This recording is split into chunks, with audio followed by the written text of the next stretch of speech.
Hey Oasis Church family, before I take a moment to brag on you, I just want to start by taking a moment to love on you and to tell you that Denise and I thank God for you every single day.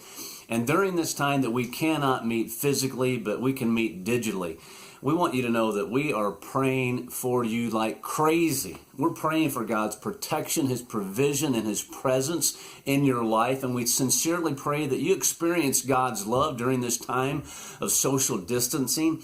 And that you just know how much that we love you and care about you. And we cannot wait until we can meet physically once again together. The good news is that we're the church. The church is not a building, and we can meet anywhere, and we're making the best of what this is right now. Now let me brag on you for just a moment. We're going to look back at this past week at Easter and what we're planning in the future as well.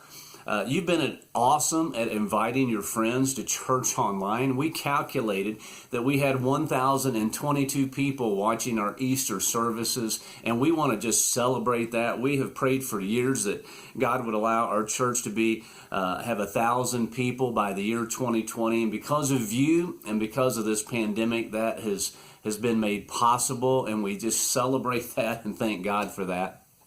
And you've been awesome at your giving as well.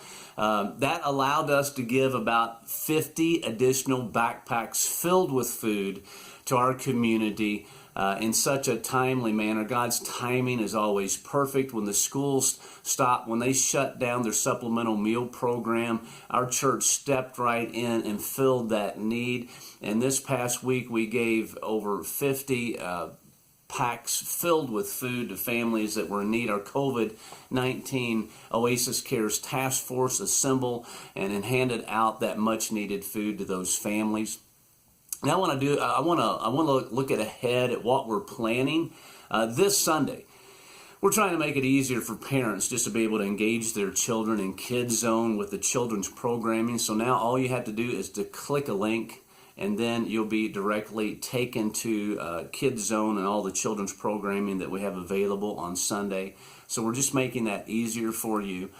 And number two, I'm excited about what's coming up this next Wednesday night at 7 p.m. We're going to have a Zoom call. We're going to do a Wednesday night Bible study called Dealing with Emotions During These Times of Uncertainty. So I look forward to seeing you there at 7 o'clock. The Zoom link is everywhere on our social media, and you can just take that, put it in your browser, on a computer, on your phone. You can call in and participate in that. Dr. Harley Iam is leading that. I'll be there with him. We'll engage in this together. I'm looking forward to our midweek Bible study beginning this coming Wednesday, 7 p.m. Look for that Zoom link.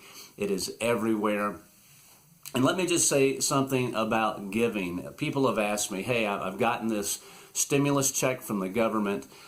How should I tithe that? Well, let me just give you a few suggestions and tell you what some other people are doing. Number one, you can just tithe that as an offering to our church, to the storehouse, and you can just do that in addition to and above your normal tithe.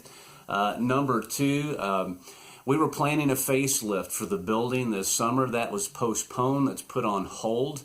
But if you'd like to see us to spruce up the front of the building, you can give directly to that with that tithe check by just simply putting building fund and indicate that when you give. Number three, we are making our own COVID-19 relief fund. People have been so generous of our church. Hey, we want to be able to help people in need of our church body, people that we know. So what we're doing is we're providing that relief fund, COVID-19 relief fund. Write that in there if you want to tithe in such a way to be able to help families that have been affected by this crisis. I know one family, the school that meets in our building, PCA, Public Christian Academy, they've hit some hard times because of the strain and financial strain because of this crisis. They are actually giving to the school with that check, tithing on that check. So in whatever ways that you give, we just appreciate your generosity and what you do. And you can use our mobile app, our website to give electronically. You can mail in your tithe. You could just drop that by our physical location. Thank you for your generosity. And can I just tell you once again that Denise and I love you. We thank God for you. We're praying for you, for God's provision, His protection, and His presence during this time. I look forward to seeing you Sunday on Facebook Live at our new times, 8:30, 10, and 11:30. I'll be talking about how Jesus is our good shepherd, making us to lie down by still waters during these turbulent times. So keep inviting your friends. Keep praying for an end to this crisis, and keep praying that His light will shine in this time of darkness.